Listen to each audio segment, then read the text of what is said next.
Era o ano de 2002 e naquela época minha família e eu costumávamos viajar bastante, especialmente à noite, pois gostávamos de chegar aos nossos destinos bem cedo. Dessa forma, aproveitávamos melhor o dia no destino e ele rendia bastante.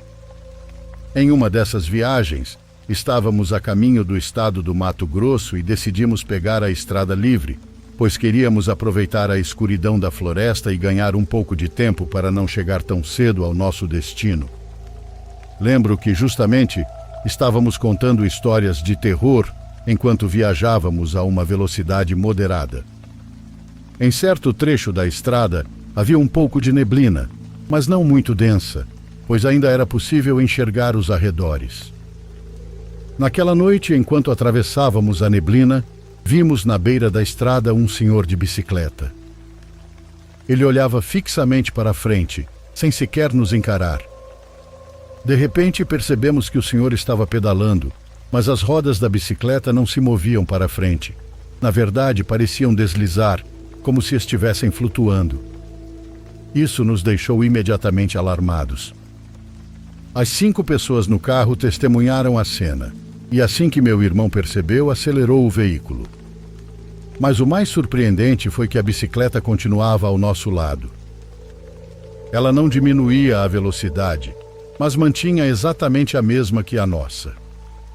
Quando percebemos isso, olhamos para o rosto do homem, mas não conseguíamos vê-lo claramente. Parecia que a noite ocultava sua face, e apenas as pontas das maçãs do rosto e do nariz eram iluminadas pela pouca luz disponível. Todos nós começamos a rezar imediatamente em estado de choque. No instante em que começamos a orar, o homem desapareceu. Ele simplesmente se desfez no ar, como se fosse apenas neblina. Seguimos em frente e paramos um pouco mais adiante, na primeira estação de gasolina que encontramos. Descemos do carro para respirar e tentar nos acalmar, pois a experiência havia sido extremamente assustadora. O atendente da loja nos perguntou o que havia acontecido e contamos o ocorrido. Ele nos disse que tivemos muita sorte, pois geralmente quando o senhor mostra o rosto, as pessoas entram em pânico e acabam sofrendo acidentes fatais. Ele também nos contou que se tratava de uma alma penada de um senhor que foi atropelado enquanto voltava do trabalho. Esperamos por mais de 1 hora até que amanhecesse. Quando o dia clareou, retomamos o caminho, já mais tranquilos, acreditando que tudo havia passado. No entanto, aproximadamente 5 quilômetros depois, ao iluminarmos a estrada à frente, vimos novamente o senhor na bicicleta. Dessa vez, antes de nos aproximarmos, ele atravessou a estrada e ficou parado bem no meio, como se quisesse provocar um acidente. E ele conseguiu. Por instinto, meu irmão virou rapidamente o volante para desviar do homem, mas acabou perdendo o controle e batendo o carro contra uma árvore.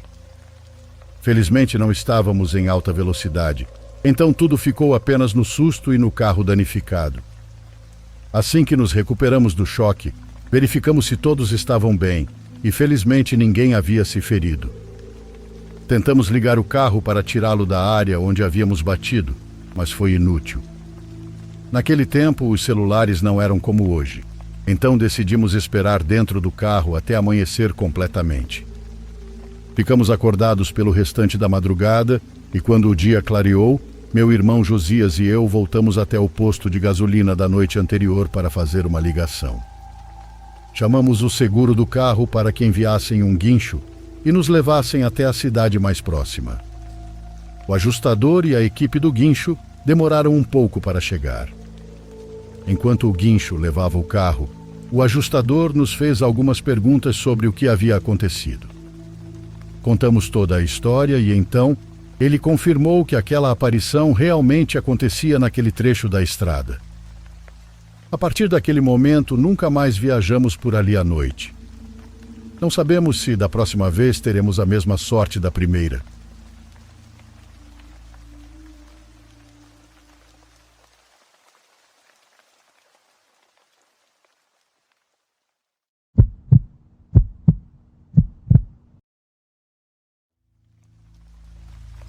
Já faz vários anos que me retirei do exército.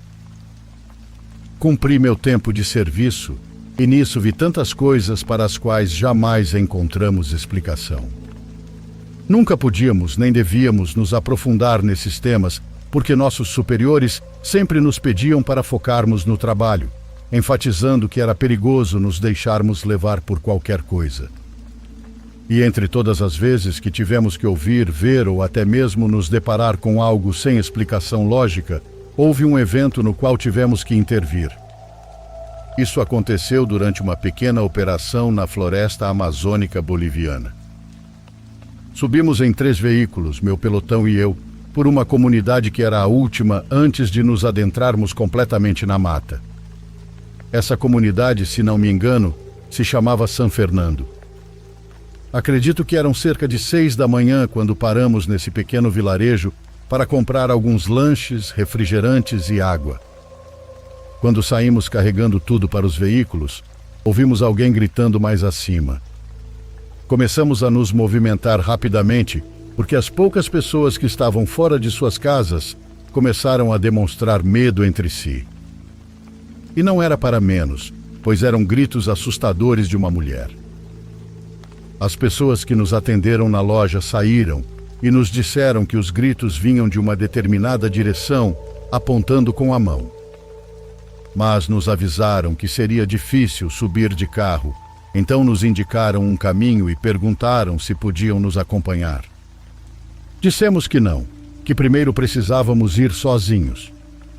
Assim nos organizamos rapidamente e subimos em grupos de 4 por diferentes direções, seguindo por um caminho de terra, que não era tão complicado nem tão íngreme. Assim que entramos no mato, os gritos cessaram. Agora só nos restava continuar tentando nos guiar pelo que havíamos escutado antes. Andamos por cerca de 10 minutos quando o outro pelotão começou a nos chamar, indicando um ponto onde estavam parados. Eles haviam encontrado algo. Eles não estavam muito longe, e quando chegamos vimos algo que jamais havia presenciado antes, e tudo ficou ainda mais estranho conforme permanecíamos ali. Numa parte do terreno onde nos reunimos com o outro pelotão, encontramos 3 pessoas enterradas. Mas a posição e a forma como estavam não faziam sentido. Essas pessoas estavam enterradas apenas do pescoço para baixo. A cabeça era a única parte visível na superfície. E não, elas não estavam mortas, estavam vivas. Percebemos isso antes mesmo de nos aproximarmos, porque um tenente nos mandou ouvir atentamente. Prestamos atenção na respiração deles e escutamos como respiravam e dormiam tranquilamente. Mas não podíamos esperar que acordassem por conta própria. Além disso, até aquele momento, não sabíamos quem havia gritado antes. Supusemos que poderia ter sido alguém que passou por ali e os viu. As pessoas enterradas eram 2 mulheres e um homem, separados entre si por 1 metro de distância. Mas como chegaram naquela situação? Nos abaixamos perto deles, já antecipando que acordassem e entrassem em pânico. E foi exatamente o que aconteceu. Assim que despertaram, começaram a gritar, a tentar se mover e a demonstrar um desespero tão intenso que era possível sentir a impotência deles. Mas conseguimos acalmá-los, perguntando se estavam bem e o que havia acontecido. Enquanto começávamos a cavar com as mãos, alguns companheiros voltavam ao vilarejo para tentar conseguir paz com os moradores. As pessoas enterradas estavam claramente em choque. Imaginem acordar e se ver nessa situação. O mais estranho era que os 3 diziam não se lembrar de nada, nem de quem fez aquilo com eles. Tudo o que lembravam era de um burro. Quando o jovem que aparentava ter cerca de 25 anos mencionou isso, a outra mulher que parecia ter a mesma idade e a mais velha confirmaram a história. Disseram que se conheciam e eram família. Relataram que subiram a serra para visitar a casa de uma tia e tomaram um caminho bem conhecido por todos.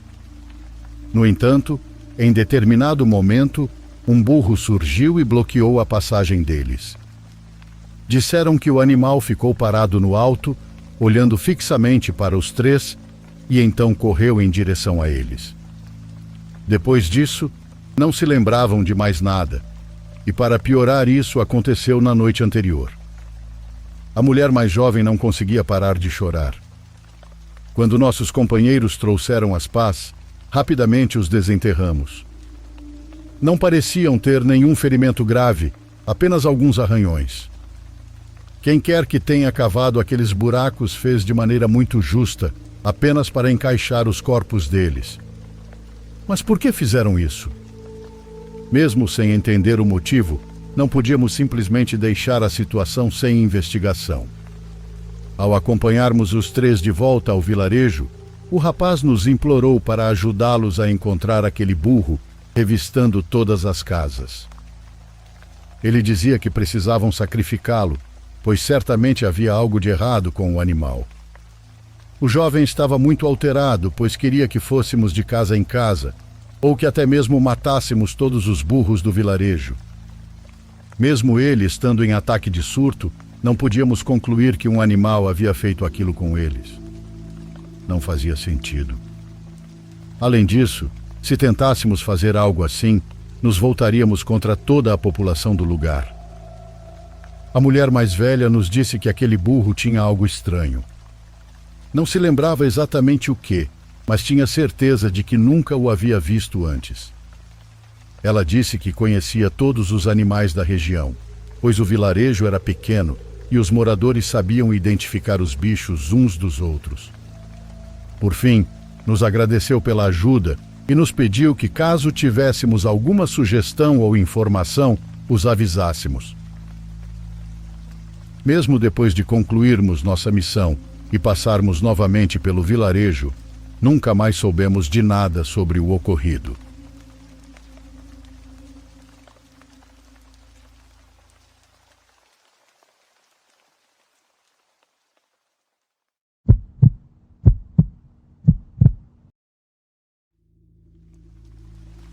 Olá, comunidade. Sou um seguidor bastante ativo. Adoro as histórias de vocês e todas as noites durmo ouvindo as narrativas que compartilham. Meu nome é Donovan e gostaria de compartilhar uma história que, embora seja muito dolorosa, ainda me parece incrível, mesmo que ninguém ao meu redor tenha dado muita importância na época. Tudo isso aconteceu há 3 anos. Vejam, minha mãe e meu pai se separaram porque ele foi infiel. Pouco depois da separação, minha mãe conheceu o homem que hoje é meu padrasto, e meu pai também começou uma nova vida com outra pessoa. Minha madrasta Gabriela sempre foi uma pessoa muito boa comigo e, na verdade, continua sendo. Minha irmã e eu guardamos rancor do meu pai por muito tempo por ele ter traído minha mãe, mas com o tempo conseguimos perdoá-lo. Apesar da infidelidade, meus pais e seus respectivos parceiros começaram a se dar bem. Minha mãe nos deixava passar alguns dias na casa do meu pai de vez em quando, e à nossa maneira éramos felizes. Cerca de 2 semanas antes do dia 7 de junho, que é o meu aniversário, conversei com meu pai e disse que queria um jogo de Lego de presente. Ele não tinha muito dinheiro, mas me prometeu que faria o possível para comprá-lo. Naquele momento, eu não sabia se ele estava falando sério ou só tentando me animar, mas decidi acreditar nele. Aquela foi a última vez que conversamos. Eu o abracei e, agora que penso nisso, aquele foi um dos abraços mais calorosos da minha vida. Eu queria ter abraçado ele mais forte e por muito mais tempo. Chegou o dia do meu aniversário e os convidados, incluindo amigos e familiares, começaram a chegar, mas meu pai não apareceu na festa. Ao contrário do que poderiam imaginar, não fiquei bravo com ele, pois pensei que talvez ele tivesse outras coisas para fazer. Eu o compreendi. Na minha mente, achei que teríamos outra oportunidade para comemorar juntos. Enquanto todos cantavam parabéns, alguns dos meus familiares começaram a chorar e eu, ingenuamente, pensei que era por minha causa, por eu estar crescendo tão rápido e deixando de ser criança. No entanto, não fazia muito sentido, já que em nenhum outro aniversário eles haviam se comportado assim. Eu não entendia muito bem o que estava acontecendo, mas Mesmo sem compreender, algo se mexeu dentro de mim. Fiquei emocionado e acabei chorando junto com eles. Quando chegou a hora de cortar o bolo, me pediram para ir buscar pratos descartáveis na loja que pertencia aos meus avós paternos. E então eu o vi. Lá estava meu pai, sentado com o uniforme de trabalho ainda vestido. Fiquei tão feliz que corri para abraçá-lo. Ele me parabenizou pelo meu aniversário e pediu desculpas por não ter conseguido juntar dinheiro suficiente para comprar o presente. Disse que estava me devendo essa, mas que prometia me dar o presente em algum momento. Eu entendi. Era um brinquedo caro e ele não ganhava muito. Naquele momento, ele me deu uma foto dele me segurando quando eu era um bebê recém-nascido.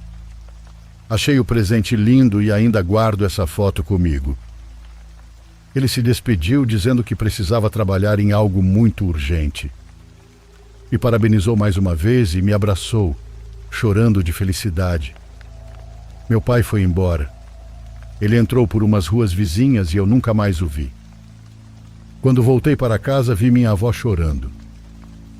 Tentei perguntar o que estava acontecendo, mas ela não quis me explicar. Tudo estava ficando muito estranho e ninguém queria me contar nada. No dia seguinte, minha mãe me deu a notícia de que meu pai havia morrido na noite anterior ao meu aniversário. Eu não soube como reagir. Ao contrário da minha irmã, eu não chorei, apenas fiquei em choque. Eu tinha certeza do que havia visto no dia anterior. Contei à minha mãe o que aconteceu, mas ela se recusava a acreditar. Ela perguntava repetidamente se eu tinha certeza, e no final nunca acreditou em mim. Enquanto eu insistia que era verdade, que eu realmente o tinha visto, ela apenas me olhava com incredulidade. Eu sempre respondi que sim, porque até hoje tenho certeza do que aconteceu. Tempo depois, descobri que ele foi sequestrado na semana do meu aniversário, quando estava indo ao Mercadão Central com meu tio. Durante 3 dias, ele foi espancado até morrer.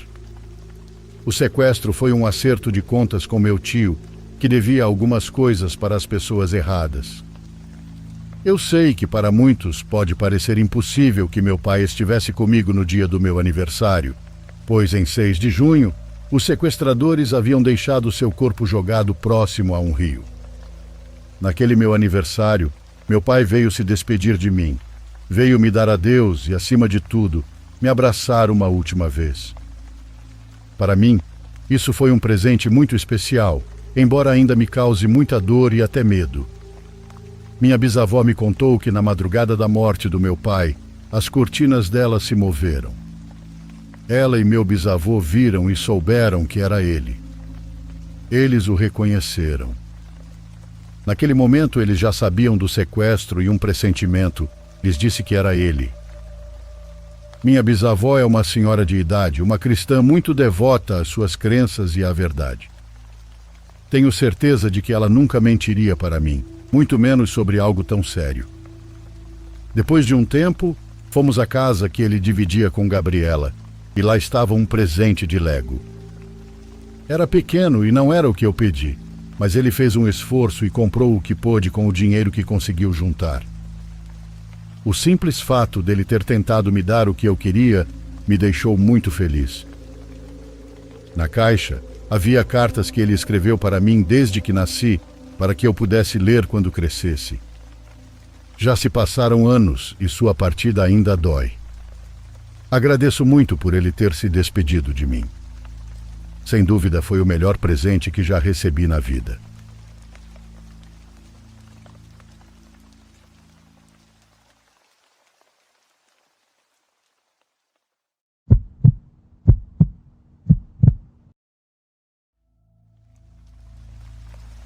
Isso aconteceu há alguns anos atrás. Eu havia finalizado meu divórcio cerca de 6 meses antes, e para dizer o mínimo, eu precisava de um recomeço. Cristina, minha namorada na época, sugeriu que fizéssemos uma viagem para algum lugar tranquilo, algo diferente do caos com o qual eu estava lidando. Encontramos um aluguel à beira de um lago no interior do estado de Nova York e o reservei por uma semana sem pensar muito. O lugar era exatamente o que eu estava procurando. Uma casa aconchegante, posicionada bem na beira do lago, cercada por bosques, com apenas algumas outras propriedades espalhadas ao longo da margem. A maioria delas estava vazia, pois não era exatamente a alta temporada para viver à beira do lago. Mas eu gostava disso, já que tudo o que eu queria era estar o mais longe possível da civilização. O dono não estaria presente, mas nos deu instruções detalhadas sobre onde encontrar as chaves e algumas informações sobre a casa. Chegamos de manhã e, quando chegamos, havia um pequeno pacote esperando por nós na frente da casa. Não havia endereço de remetente, apenas um pequeno bilhete escrito à mão que dizia: "Aproveite sua estadia e certifique-se de se manter aquecido." Essa parte era legal, mas havia algo mais dentro do pacote, uma caixinha de fósforos. Imaginamos que fosse algum tipo de presente de boas-vindas, um presente estranho, mas inofensivo. Cristina riu e fez uma piada sobre como as pessoas do interior sempre foram um pouco esquisitas, e deixamos por isso mesmo. Os 2 dias seguintes foram exatamente o que queríamos para aquela viagem. Longas caminhadas pela neve, bebidas quentes à beira da lareira e total silêncio. Ah, sim, devo mencionar que a neve não parava de cair desde que chegamos. Não era bem uma nevasca, porque não havia muito vento ou neblina, mas havia neve suficiente para deixar a paisagem intocada. Era perfeito. Acho que agora é um bom momento para descrever um pouco da casa. O quarto principal, onde dormíamos, ficava no 2º andar. Ele tinha janelas grandes de frente para o lago. O telhado, ou pelo menos as janelas, deviam ser bem finos, porque conseguíamos ouvir o barulho dos flocos de neve caindo, o que era um toque muito aconchegante. Também havia uma claraboia, então podíamos adormecer olhando para o céu e para a neve. Por volta da meia-noite da 3ª noite, acordei com um som. Ele era quase inaudível por causa do vento e da neve. A neve havia ficado consideravelmente mais intensa desde que eu havia adormecido, e lá fora começava a se parecer mais com uma nevasca. Desviei minha atenção de volta para o som e percebi por que ele me chamou a atenção. Parecia feito por uma pessoa, já que era diferente dos sons naturais que você esperaria ouvir na natureza. Saí da cama tomando cuidado para não acordar Cristina e atravessei o quarto. Olhei pela janela e vi a última coisa que esperava ver: uma moto de neve. Ele estava se movendo lentamente sobre o gelo. Eu sei que as pessoas dirigem em lagos congelados o tempo todo, mas eu estava confuso com o horário. Como eu disse, a neve estava caindo com mais força, então a visibilidade não era das melhores, mas ainda assim consegui distinguir a forma. O condutor se movia com cautela, como se não tivesse certeza sobre a segurança do gelo. Então ele simplesmente parou. Observei enquanto a pessoa descia do veículo e começava a acenar os braços como se estivesse em perigo. Parecia que estava gritando, mas eu não conseguia entender o que dizia. Para meu horror, percebi que a pessoa estava voltada para a nossa casa. Ela sabia que estávamos ali? De qualquer forma, parecia que precisava de ajuda. Então acordei Cristina e contei o que estava acontecendo. Vesti minha roupa, desci e saí para o deck. Mesmo com todas as camadas de roupa que eu estava usando, parecia que eu iria congelar por inteiro. Assim que abri a porta, fui atingido por outra surpresa. A pessoa no gelo era uma mulher. Percebi porque ela estava gritando por ajuda, dizendo: "Graças a Deus, alguém está aí." Ela repetia que havia perdido seu filho na tempestade de neve. Ela parecia estar chorando, então não era uma questão para pensar. Se houvesse uma criança lá fora naquele frio, ela não sobreviveria por muito tempo. Amarrei as botas e fui em direção ao lago, dizendo a Cristina para ficar dentro de casa. Enquanto me aproximava da mulher, consegui ver mais detalhes de sua aparência. Ela estava vestindo um casaco grosso e seu cabelo estava preso em uma trança apertada. Percebi que ali o gelo estava completamente sólido, sem nenhuma chance de alguém ter caído nele. Isso me fez relaxar um pouco, pois significava que a criança não havia caído na água. Quando cheguei mais perto, ela começou a dizer que o garoto havia fugido de casa e que ela estava tentando encontrá-lo. Essa frase me fez parar por um momento, pois eu esperava que ela dissesse algo como: "Ele caiu do veículo e eu não percebi." Então percebi como até mesmo essa história seria absurda. O medo me impediu de raciocinar antes, mas naquele momento tudo começou a parecer estranho. Eu estava prestes a perguntar mais detalhes quando ela disse algo que me fez congelar na hora. "Você ainda tem aqueles fósforos?" E eu pude ver que ela estava sorrindo. Por um segundo eu não fazia ideia do que ela estava falando, mas então me lembrei daqueles fósforos. Foi ela quem deixou aquilo e não o anfitrião. Antes que eu pudesse reagir, ela enfiou a mão dentro do casaco e puxou uma arma. Ela exigiu minha carteira e meu celular e eu os entreguei. Tudo aconteceu em menos de 30 segundos. Sem dizer mais nada, ela subiu de volta no snowmobile e desapareceu na nevasca.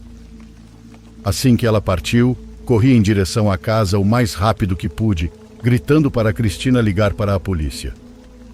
Quando cheguei, ela já estava ao telefone. Tranquei todas as portas e comecei a andar pela sala, tremendo de frio. Os policiais chegaram cerca de 1 hora depois, e a essa altura, a neve já havia coberto qualquer rastro que aquela mulher poderia ter deixado. Cristina estava em pânico, mas eu estava ardendo em raiva, já que tinha ido até lá em busca de paz. Os policiais encontraram uma rampa para barcos do outro lado do lago, então provavelmente foi por ali que ela chegou. Eu insisti para que continuassem procurando, mas eles disseram que não havia muito o que fazer. Até hoje, não entendo por que alguém passaria por tanto trabalho apenas para roubar uma carteira vazia e um celular velho.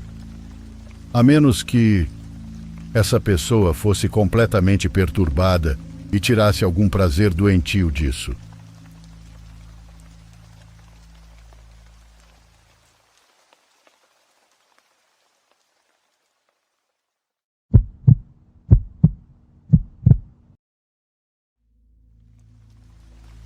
Essa história me foi contada pelo meu pai, e ele sempre dizia que um dia me levaria até o lugar, que me mostraria a casa. Ele nunca mudava um único detalhe quando me contava, e toda vez que mencionava aquela noite, fazia isso com a mesma seriedade. Infelizmente, ele não teve a chance de me levar. Meu pai, Tomás Alberto, foi taxista quase a vida inteira, e quando o dinheiro faltava, o que acontecia com frequência, ele trabalhava até 20 horas seguidas. Às vezes, chegava em casa apenas para comer algo rápido e saía de novo, apesar dos protestos da minha mãe, que dizia que ele não podia passar a vida dentro do táxi. Mas ele sempre respondia que não havia outra opção, e minha mãe também trabalhava. Naquela noite já passava da meia-noite quando ele voltava para casa depois de uma viagem longa, vinda do centro. O trajeto havia sido tão extenso que ele decidiu que já era o suficiente por aquela noite. Ele estava exausto e sentia os olhos pesados e as costas amortecidas. Tudo o que queria era chegar em casa e dormir. Mas quando passou pela entrada do cemitério municipal, viu uma pessoa erguendo a mão. No início, nem pensou em outra coisa além do passageiro. Era automático. Sempre que alguém acenava e não parecia ser um problema, ele parava sem hesitar. O homem fez um pedido comum. Queria ir para um endereço próximo dali, que ficava no caminho de casa. Então meu pai aceitou sem pensar 2 vezes, embora mal tivesse olhado para o sujeito. Conforme dirigia, ele começou a notar algo estranho. O passageiro tinha um cheiro esquisito. Não era álcool, não era cigarro, mas sim um cheiro forte de terra molhada. Era como aquele aroma que surge num campo quando chove. E não era só isso. O homem parecia muito sujo. No começo, meu pai não havia reparado bem, mas conforme olhava de relance pelo retrovisor, percebia que o sujeito estava cada vez mais coberto de terra, como se tivesse rolado no chão antes de entrar no táxi. Meu pai não reclamou nem nada, mas o cheiro continuava ali e a sensação de que algo estava errado não o deixava em paz. O homem não disse uma única palavra durante todo o trajeto, e quando chegaram, meu pai parou em frente à sua casa. Era antiga, com as janelas fechadas, as paredes descascando pela umidade e a vegetação crescia entre as rachaduras. Também não havia nenhuma luz acesa. O passageiro desceu sem pressa e caminhou até a porta. Meu pai esperou que ele entrasse para finalmente ir embora e não se importou em não ter sido pago. Ele só queria sair dali, mas de repente o homem parou no meio do caminho e se virou. Não, espere, não vá ainda. O tom dele fez meu pai sentir um medo sem igual. Então meu pai o viu entrar na casa. Segundos se passaram e o silêncio era tão profundo que começou a se perguntar se ainda estava acordado. Nenhuma luz acendeu e nenhum som veio de dentro. Apenas a brisa fria da madrugada e aquela sensação incômoda de que algo não estava certo. Um momento depois, o homem saiu novamente segurando uma nota de dinheiro. Fique com o dinheiro, disse entregando a nota. Meu pai pegou sem olhar e apenas assentiu, ansioso para ir embora dali o mais rápido possível. Enquanto ligava o carro, viu o homem entrar na casa outra vez. O sujeito andava devagar, de forma rígida, como se suas articulações não funcionassem direito. No caminho de volta, meu pai não conseguia parar de pensar no que havia acabado de acontecer. Ele tentava se convencer de que era só um cara esquisito, mas a sensação estranha persistia. A nota que ele recebeu era velha, amarelada, mas válida, e isso era o que importava. Ao chegar em casa, ele sentou-se à mesa e ficou olhando para ela. Ele não sabia o que fazer com aquela nota, nem tampouco sabia se deveria gastá-la ou guardá-la como prova de que o que viveu naquela noite tinha sido real. Só sabia que nunca mais queria passar por aquele lugar. Meu pai nos contou essa história muitas vezes, sempre com a mesma convicção de que o que entrou no seu táxi naquela noite não era um passageiro qualquer. Ele nunca mudou um único detalhe. Seu maior arrependimento era ter precisado gastar aquela nota. Mas dizia que, quando a necessidade aperta, ninguém pode se dar ao luxo de guardar uma nota da sorte. Meu pai e eu sempre adiamos aquele passeio. Infelizmente não houve tempo. Mas quero deixar essa história aqui.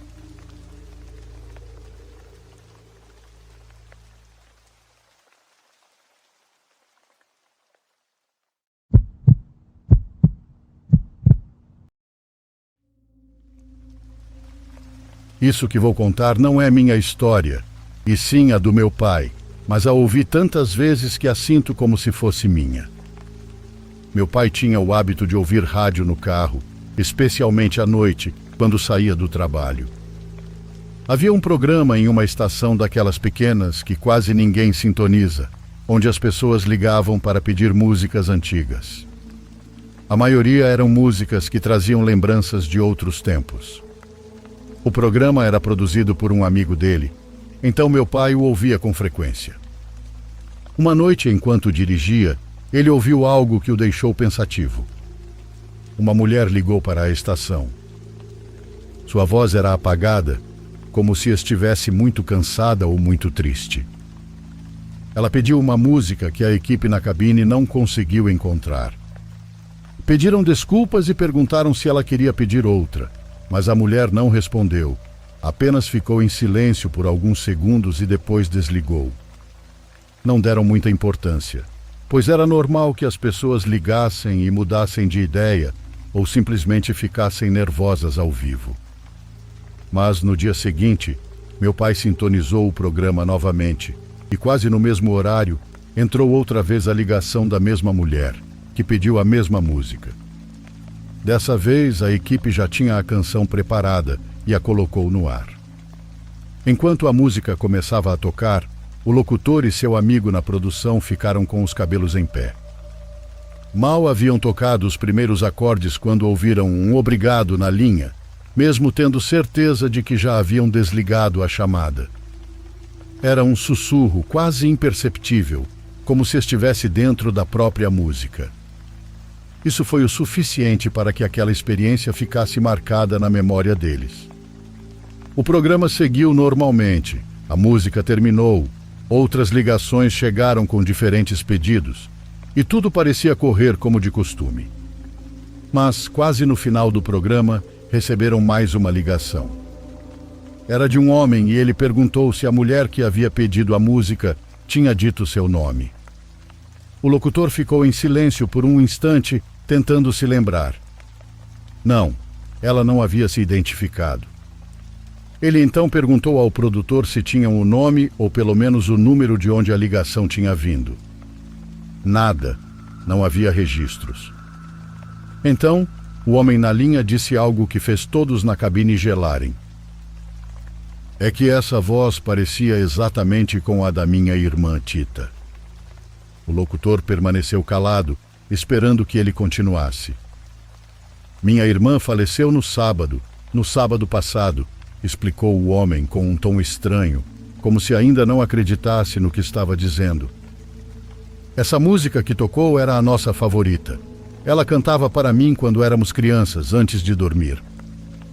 O locutor tentou responder, mas não soube o que dizer. Apenas pediu ao vivo para que, se aquela mulher estivesse ouvindo, ligasse de novo e dissesse seu nome.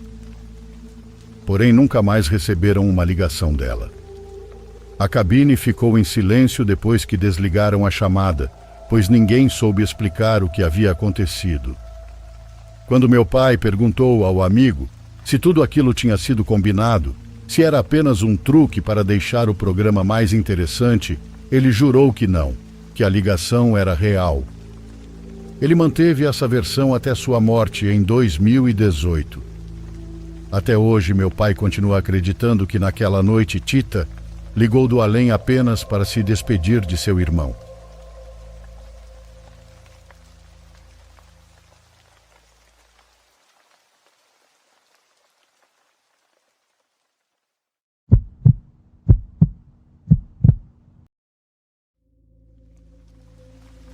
Meus avós moram em uma pequena cabana no Alasca, então eu não os vejo com muita frequência.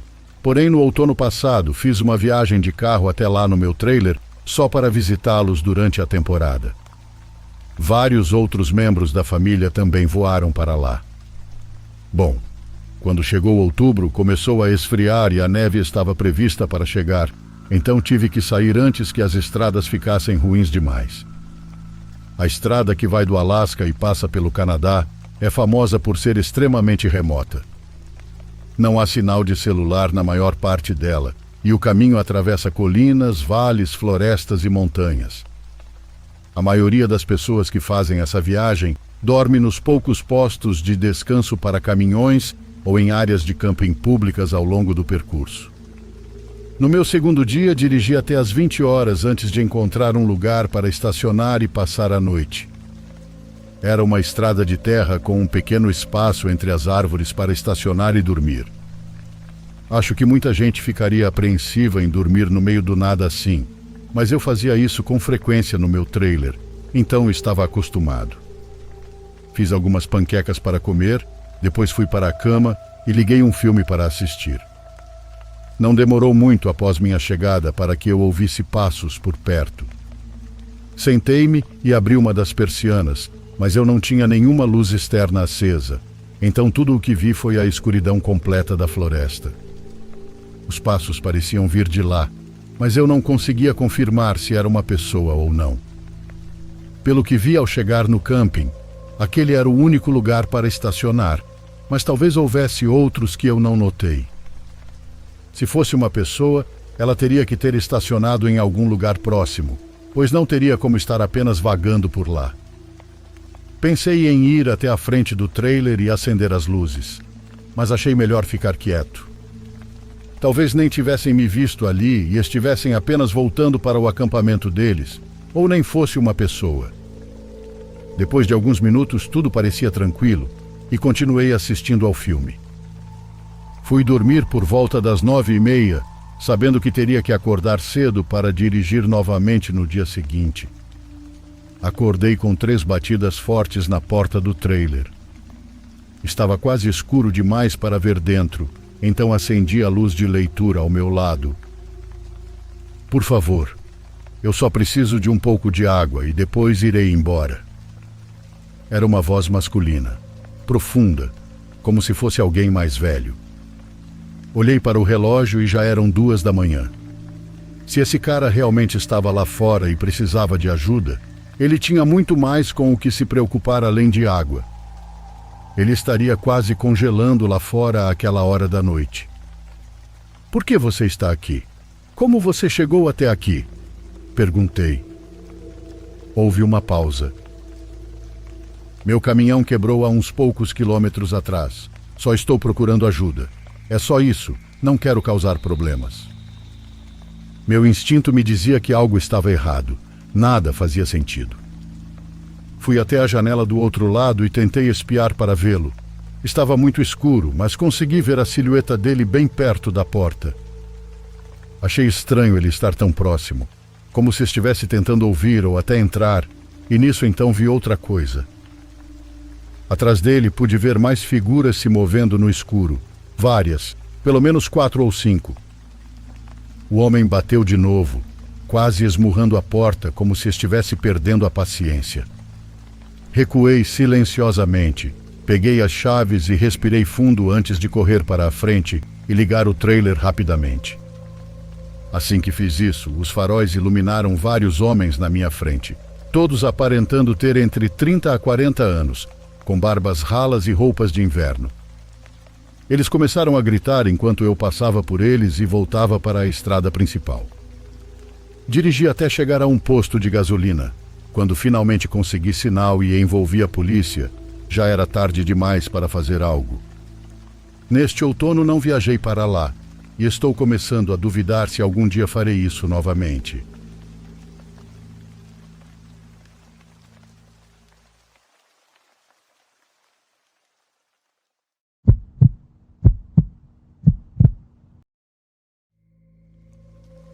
Há alguns anos, quando eu estava começando a trabalhar como motorista de aplicativo, vivi algo que até agora foi a experiência mais intensa que já tive, e espero que continue assim.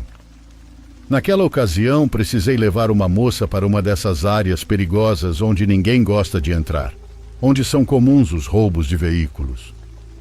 Mesmo assim, eu não podia recusar a corrida para a moça, que provavelmente estava fazendo um esforço para pagar pelo serviço e chegar em casa de forma um pouco mais segura. Deixei-a na entrada de um beco onde ela disse que não precisava mais do meu serviço. Ela me deu orientações para sair da comunidade de forma mais fácil, mas, curiosamente, naquele momento, a aplicação alertou que alguém próximo havia solicitado uma corrida. Fiquei receoso, mas decidi me aproximar do local, pensando que se algo parecesse suspeito, eu simplesmente cancelaria a viagem e sairia dali avoado. Quando entrei na rua, vi 2 senhores no meio do caminho fazendo sinais para mim. Era uma senhora de uns 50 anos, que havia pedido a corrida e queria que eu levasse seu pai, um senhor já bem idoso. Ofereci ajuda para ele entrar no carro, mas ele entrou sem dificuldade. A senhora disse que o alcançaria em breve. Andamos um pouco, e o senhor me pediu para não seguir o caminho indicado pelo aplicativo, dizendo que não era seguro, que havia muitos assaltos por ali. Por aqui o caminho é ruim, mas vamos sair sem problemas, ele disse, e me pediu para seguir por uma rua que parecia subir mais nas encostas. De fato, o caminho era complicado, cheio de buracos em algumas partes, onde parecia que a estrada, cortada nas encostas do morro, estava sendo retomada pela terra. O senhor estava em completo silêncio e me pediu para desligar a música que eu estava tocando. Fiquei surpreso, pois estava em um volume bem baixo, mas obedeci, querendo que a viagem fosse o mais confortável possível. Entramos em uma área onde só tínhamos morros de um lado e do outro um pequeno barranco. Mais ao longe, lá embaixo, era possível ver as casas da região e a queda parecia perigosa, então avancei com muita cautela. Não vá frear, disse o senhor de repente. Olhei de volta para a estrada e vi 3 figuras se aproximando, uma delas no meio da rua. Pensei, droga, vamos ser assaltados. Mas um grito do senhor que abriu a janela fez meu sangue gelar. Vocês já estão mortos, rapazes. Descansem em paz. Ele voltou a se dirigir a mim, dizendo para eu não reduzir a velocidade. Percebi que 2 das figuras voltaram a desaparecer na escuridão do morro, como se fossem absorvidas pela noite, enquanto a outra, que estava no meio da rua, seguiu para o lado do barranco. Quando passei, pude vê-la com mais clareza, a poucos metros de mim, perto da janela. Era um rapaz normal, vestindo uma camiseta apesar do frio, mas com a pele muito branca, enrugada como se estivesse debaixo da água. Ele estava de costas, então não vi seu rosto. Mas apesar de estarmos com o aquecedor ligado, parecia que ele congelava o carro quando passamos ao lado dele. Pobres rapazes, disse o senhor no banco de trás. Morreram há meses aqui em um acidente, mas ainda não perceberam. Continuam vagando. Quando saímos daquela rua, ele disse que eu já podia voltar a ligar a música. Segui em completo silêncio pelo resto da viagem e não perguntei mais nada.